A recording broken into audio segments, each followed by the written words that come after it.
बन्ना गुप्ता का अश्लील video chat मामला पहुंचा राजभवन। एमएलए सरयू राय बोले जांच हो। झारखंड के स्वास्थ्य मंत्री बन्ना गुप्ता और राजनीतिक चाणक्य के रूप में जाने जाने वाले पूर्व मंत्री और वर्तमान में जमशेदपुर पूर्व के निर्दलीय विधायक सरयू राय का विवाद अब राजभवन की चौखट पर पहुंच गया है। निर्दलीय विधायक सरयू राय ने झारखंड के राज्यपाल सीपी राधाकृष्णन से मुलाकात कर पिछले दिनों स्वास्थ्य मंत्री बन्ना गुप्ता का वायरल हुए अश्लील वीडियो चैट मामले की निष्पक्ष जाँच कराने की मांग की है। इसके साथ ही उन्होंने राज्यपाल को बताया कि भारत सरकार के गृह मंत्रालय द्वारा 27 जनवरी 2023 को प्रतिबंध किए गए ग्लॉक पिस्टल को स्वास्थ्य मंत्री बन्ना गुप्ता अपने पास रखे हुए हैं। जिस ग्लॉक पिस्टल को स्वास्थ्य मंत्री बन्ना गुप्ता ने अपने पास रखा है, उसकी खरीद बिक्री को गृह मंत्रालय के द्वारा अवैध करार दिया गया है। इसके साथ ही सभी राज्यों को खरीद बिक्री को लेकर सभी राज्यों को निर्देश दिया गया है। अगर किसी व्यक्ति के पास ग्लॉक पिस्टल है तो उसे तत्काल सरकारी मलखाने में जमा कराया जाए।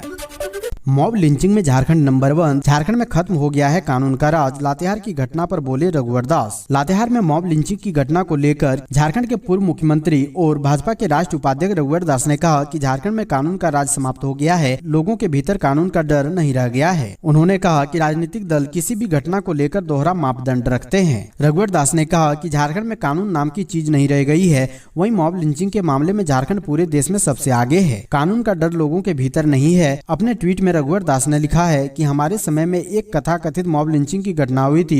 इस घटना को लेकर कुछ राजनीतिक दलों ने इसे पूरे देश स्तर पर उठाया था। रघुवर दास ने कहा कि आज वही लोग नए इकोसिस्टम में चुप्पी लगाकर बैठे हुए हैं। झारखंड में राजनीतिक दल भी अब दोहरा मापदंड अपनाने लगे हैं।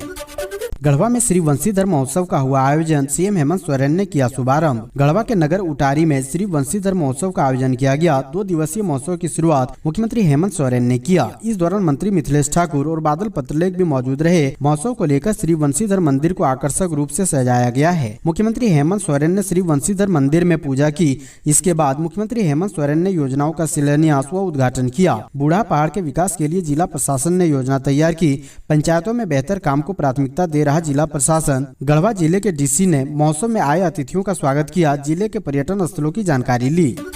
मोदी शरणम कमेंट केस, रांची कोर्ट ने याचिका की खारिज, राहुल गांधी को हाजिर होना ही होगा। राहुल गांधी की मुश्किलें कम होने का नाम नहीं ले रही है। मोदी शरणम पर टिप्पणी से जुड़े केस को लेकर अब रांची कोर्ट ने राहुल गांधी को राहत नहीं दी है। राहुल गांधी की पेशी से छूट की मांग वाली याचिका खारिज कर दी है। अब राहुल गांधी को व्यक्तिगत रूप से रांची कोर्ट में हाजिर होना ही होगा। रांची की विशेष एमपी एमएलए कोर्ट ने राहुल गांधी द्वारा दाखिल व्यक्तिगत उपस्थिति से छूट की अर्जी को खारिज कर दिया है। यह केस रांची के रहने वाले प्रदीप मोदी ने दाखिल किया था। इसमें कहा गया कि पिछले लोकसभा चुनाव के दौरान राहुल गांधी रांची में चुनावी सभा को संबोधित करने आए थे। तब उन्होंने मोदी शरणम वाले लोगों पर टिप्पणी की थी।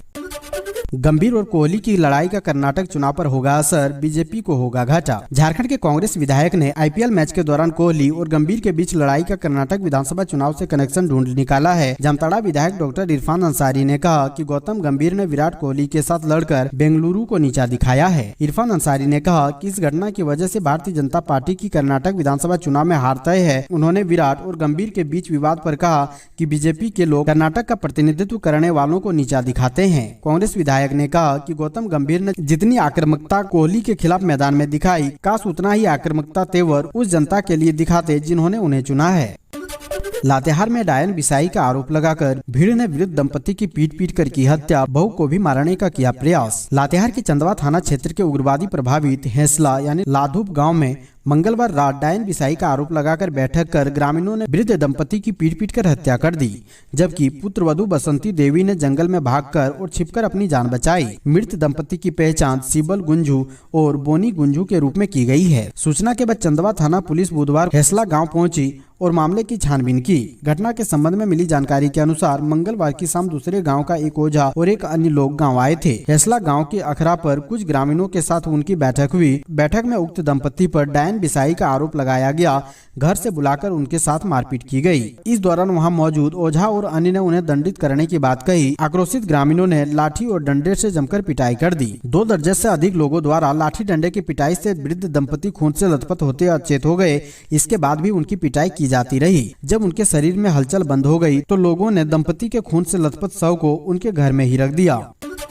झारखंड विधानसभा नेता प्रतिपक्ष के मामले में हाईकोर्ट सख्त, कहा 1 हफ्ते में निकालें हल। झारखंड विधानसभा में नेता प्रतिपक्ष का पद खाली होने की वजह से कई आयोग डिफंक्ट अवस्था में है। राज्य के सूचना आयोग, महिला आयोग समेत अन्य आयोगों में अध्यक्ष और सदस्यों की नियुक्ति नहीं हो पा रही है। इसको लेकर दायर जनहित याचिका पर झारखंड हाईकोर्ट में सुनवाई हुई। हाईकोर्ट के चीफ जस्टिस संजय कुमार मिश्रा और जस्टिस आनंद सेन की अदालत ने सभी पक्षों को सुनने के बाद विधानसभा अध्यक्ष के सचिव को 1 सप्ताह के भीतर नेता प्रतिपक्ष या सबसे बड़े विपक्षी दल के नेता के चुनाव का हल करने का निर्देश दिया है। अदालत ने चेतावनी भी दी है और कहा है कि अगर 1 सप्ताह में यह नहीं होता है तो विधानसभा अध्यक्ष के सचिव खुद उपस्थित होकर अदालत को बताएं कि क्यों नहीं अब तक इस मामले का समाधान हो पाया है। होमगार्ड जवान राजभर के निकट 15 मई को करेंगे धरना प्रदर्शन। बिहार के होमगार्ड जवानों को कई सुविधा मिलने के बाद झारखंड के होमगार्ड जवानों में झारखंड सरकार के खिलाफ आक्रोश है। 15 मई को जिले के होमगार्ड जवान राजभवन के नजदीक जाकिर हुसैन पार्क रांची के समक्ष शांतिपूर्वक धरना देंगे। इस संदर्भ में होमगार्ड संघ के प्रदेश अध्यक्ष रवि मुखर्जी ने बुधवार 3 मई को पत्र जारी कर बताया है कि धनबाद जिले से 500 तथा पूरे झारखंड से 5000 जवान इस प्रदर्शन में हिस्सा लेंगे। उनका कहना है कि पड़ोसी राज्य बिहार में होमगार्ड जवानों को सरकार से कई तरह का लाभ मिल रहा है। उन्होंने बताया कि झारखंड उच्च न्यायालय व सुप्रीम कोर्ट ने भी होमगार्ड जवानों को पुलिस कर्मियों के अनुरूप वेतन एवं अन्य भत्ते का लाभ देने का आदेश पारित किया है। सरकार गठन से पूर्व सोहराई भवन हरमू में संविदा संवाद के दौरान झारखंड होमगार्ड वेलफेयर एसोसिएशन के प्रतिनिधि के साथ वार्ता में यह वादा किया गया था कि सरकार बनने के बाद होमगार्ड जवानों को नियमित करते हुए समान कार्य के लिए समान वेतन का लाभ दिया जाएगा। कहा कि झारखंड सरकार के वादे के अनुरूप होमगार्ड जवानों को लाभ नहीं दिया गया है। झारखंड राज्य के होमगार्ड जवान मायूस हो चुके हैं, इसलिए राजभवन के पास होमगार्ड जवान धरना प्रदर्शन करेंगे। रिम्स में हार्ट ट्रांसप्लांट शुरू करने के लिए तैयारियां शुरू, किडनी प्रत्यारोपण को भी मिल सकती है मंजूरी। रिम्स में अब जल्द ही हार्ट ट्रांसप्लांट होगा। हार्ट ट्रांसप्लांट शुरू करने की तैयारी शुरू कर दी गई है। रिम्स के कार्डियोथेरेसिक एवं वेस्कुलर सर्जरी विभाग ने रिम्स प्रबंधन को पत्र लिखकर हार्ट ट्रांसप्लांट शुरू करने का आग्रह किया है। विभाग के एचओडी डॉक्टर विनीत महाजन ने बताया कि झारखंड में हृदय रोगियों की काफी संख्या है और वे अपना इलाज करवाने रिम्स आते हैं, लेकिन हार्ट ट्रांसप्लांट की सुविधा उपलब्ध नहीं होने के कारण उन्हें दूसरे राज्यों में जाना पड़ता है, जहां अधिक खर्च उठाना पड़ता है। उन्होंने प्रबंधन से अनुरोध किया है कि वे हार्ट ट्रांसप्लांट को लेकर स्वास्थ्य एवं परिवार कल्याण मंत्रालय से अनुमति लेने का कष्ट करें। रिम्स में अगर हार्ट ट्रांसप्लांट शुरू होता है तो यह हर वर्ग के लिए निःशुल्क व्यवस्था हो सकेगी। 6 साल बाद रांची में बंगला संस्कृति मेला, राज्यपाल 5 मई को करेंगे शुभारंभ। 6 वर्षों के लंबे अंतराल के बाद एक बार फिर बंगला संस्कृति मेला का आयोजन हो रहा है। 3 दिवसीय संस्कृति मेले की शुरुआत 5 मई 2023 को संध्या 7 बजे झारखंड राज्य के राज्यपाल सीपी राधाकृष्णन दीप प्रज्वलित एवं उद्घोष के साथ शुभारंभ होगा। समापन समारोह में मुख्यमंत्री हेमंत सोरेन और मंत्री आलमगीर आलम विशेष तौर पर मौजूद रहेंगे। बता दें कि 3 साल विश्वव्यापी कोरोना महामारी ने भी इस आयोजन पर खलल डाला। मामले की जानकारी देते हुए सुप्रियो भट्टाचार्य ने बताया कि मेले में बंगाली संस्कृति की अकुत झलक देखने को मिलेगी, जिसमें 50 से ज्यादा स्टॉल लगाए जाएंगे। अलग अलग विभागों के अलावा निजी प्रतिष्ठानों के स्टॉल लगेंगे। शिक्षा की बदहाली को लेकर झामुमो बीजेपी में जुबानी जंग तेज, रांची सांसद ने मुख्यमंत्री पर लगाए गंभीर आरोप। झारखंड में शिक्षा की बदहाली पर पिछली सरकारों को जिम्मेदार ठहराए जाने वाले मुख्यमंत्री के बयान पर सियासत शुरू हो गई है। भाजपा सांसद संजय सेठ ने बुधवार को इस पर पलटवार किया है। उन्होंने कहा है कि विद्यालयों में शिक्षकों की कमी है, इस कारण शिक्षा का स्तर गिरा है। मुख्यमंत्री की कथनी और करनी में अंतर है। 5 लाख लोगों को नौकरी देने का वादा किया था, इसका क्या हुआ? 4 साल खत्म होने को है, सरकार ने जो वादा किया था पूरा नहीं कर पाई है। रांची सांसद ने कहा, शिक्षा की बदहाली के लिए विद्यालयों में शिक्षकों की कमी जिम्मेदार है।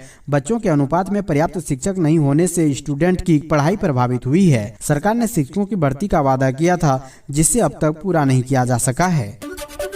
सीएम सोरेन और ललन सिंह की मुलाकात पर सियासत गर्म, पक्ष विपक्ष आमने सामने। मंगलवार को झारखंड के सीएम हेमंत सोरेन, जेडीयू के राष्ट्रीय अध्यक्ष ललन सिंह के बीच सीएम आवास में मुलाकात हुई, जिसके बाद से झारखंड के सियासी तापमान बढ़ गया है। इस मुलाकात पर बीजेपी प्रदेश अध्यक्ष दीपक प्रकाश ने जोरदार हमला बोला तो सूबे की सत्ताधारी दल ने भी पलटवार किया।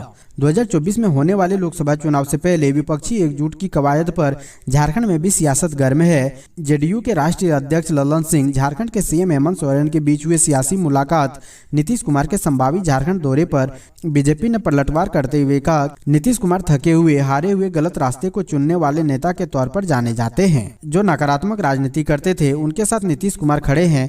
कांग्रेस के खिलाफ लड़ने वाले नीतीश कुमार आज कांग्रेस का दामन थामे हुए हैं। लालू के भ्रष्टाचार के खिलाफ बोलने वाले आज भ्रष्टाचार के समझौता कर लालू के गोद में बैठे हुए नजर आ रहे हैं। समय का इंतजार करें, एक ऐसा इतिहास लोग लिखेगा जो नीतीश कुमार के राजनीतिक गिरावट का एक उदाहरण देश की जनता देखेंगे। जामताड़ा वासियों के लिए खुशखबरी, पटना पुरी एक्सप्रेस का होगा ठहराव। जामताड़ा वासियों के लिए खुशखबरी है, अब पटना पुरी एक्सप्रेस ट्रेन का ठहराव जामताड़ा रेलवे स्टेशन में होगा। इसको लेकर दुमका सांसद सुनील सोरेन और जामताड़ा विधायक इरफान अंसारी ने संयुक्त रूप से पटना पुरी एक्सप्रेस ट्रेन के स्टॉपेज को लेकर हरी झंडी दिखाई। वहीं जामताड़ा स्टेशन के प्लेटफॉर्म 1 और 2 के बीच फुट ओवर ब्रिज का उद्घाटन किया। लातेहार में डीसी के निर्देश पर चला वाहन चेकिंग अभियान। लातेहार में सघन वाहन जांच अभियान चलाया गया। डीसी भोर सिंह यादव व एसपी अंजनी अंजन के निर्देश पर जिला परिवहन पदाधिकारी संतोष कुमार सिंह के नेतृत्व में चौक चौराहों पर जांच अभियान चलाया गया। शहर के समाहरणालय मोड़, होटल कार्निवल मोड़ व चटनाही मोड़ पर विशेष तौर पर चेकिंग अभियान चलाया गया। परिवहन पदाधिकारी ने खुद सड़कों पर उतरकर वाहनों की जाँच की। इस दौरान दोपहिया वाहनों के हेलमेट समेत वाहनों के अन्य कागजातों की भी जाँच की गयी। परिवहन पदाधिकारी ने वाहन चालकों को हेलमेट पहनने की हिदायत दी। साथ ही नाबालिगों को भी दोपहिया वाहन चलाते पकड़ा। इस दौरान कई वाहन चालकों ने पुलिस के जवानों की नोकझोंक भी हुई। जिला मुख्यालय में कुल 112 वाहनों से 1,59,000 रुपए की राजस्व की वसूली की गई। क्रिटिकल केयर अस्पताल के लिए 4 मई को भूमि पूजन करेंगे अर्जुन मुंडा। जनजातीय मामलों के केंद्रीय मंत्री और खुंटी के सांसद अर्जुन मुंडा गुरुवार को 2 सार्वजनिक कार्यक्रमों में भाग लेंगे। इस संबंध में जिला सांसद प्रतिनिधि मनोज कुमार ने बताया कि केंद्रीय मंत्री बुधवार को पूर्वाह्न 10:30 बजे 100 बेड वाले क्रिटिकल केयर हेल्थ ब्लॉक अस्पताल का निर्माण के लिए भूमि पूजन करेंगे। वहीं खुंटी नगर पंचायत क्षेत्र के जमुआ दाग में किफायती आवास परियोजना के तहत लाभुकों को आवास फ्लैट के आवंटन समारोह में भाग लेंगे। जिला सांसद प्रतिनिधि ने लोगों से अपील की है कि वे अधिक से अधिक संख्या में कार्यक्रम में शामिल हों। पीजीटी एवं लैब असिस्टेंट पदों के लिए आवेदन की अंतिम आज jssc.nic.in पर करें apply. Jharkhand staff selection commission की ओर से पीजीटी के 3,120 और लैब असिस्टेंट के 690 पदों के लिए भर्ती निकाली गई है। जेएसएससी भर्ती 2023 के लिए अप्लाई करने की अंतिम तिथि 4 मई निर्धारित है। जिन उम्मीदवारों ने अभी तक भर्ती में भाग लेने के लिए आवेदन नहीं किया है और अप्लाई करना चाहते हैं, वे ऑनलाइन माध्यम से आज तक आवेदन कर सकते हैं। योग्य एवं इच्छुक candidate online application form JSSC की ऑफिशियल वेबसाइट jssc.nic.in पर जाकर भर सकते हैं। झारखंड के गुमला में भीषण सड़क हादसा, माता पिता सहित 4 लोगों की मौत, 12 घायल। झारखंड के गुमला जिले के डुमरी इलाके में भीषण सड़क हादसा हुआ है। इस हादसे में बेटी की शादी कराकर वापस लौट रहे माता पिता सहित 4 लोगों की मौत हो गई, जबकि हादसे में 12 लोग घायल बताए जा रहे हैं। अचानक ड्राइवर का नियंत्रण पिकअप वैन से खो गया, जिसके बाद गाड़ी पलट गई। मुख्यमंत्री हेमंत सोरेन ने इस हादसे में मारे गए लोगों के प्रति अपनी संवेदना व्यक्त करते हुए ट्वीट किया। डुमरी थाना क्षेत्र के कटारी गाँव इलाके में शादी समारोह में शामिल होने लोग गए थे। शादी के बाद सभी वापस लौट रहे थे, जिसके बाद यह हादसा हुआ। स्थानीय लोग भी तुरंत मदद के लिए पहुंचे।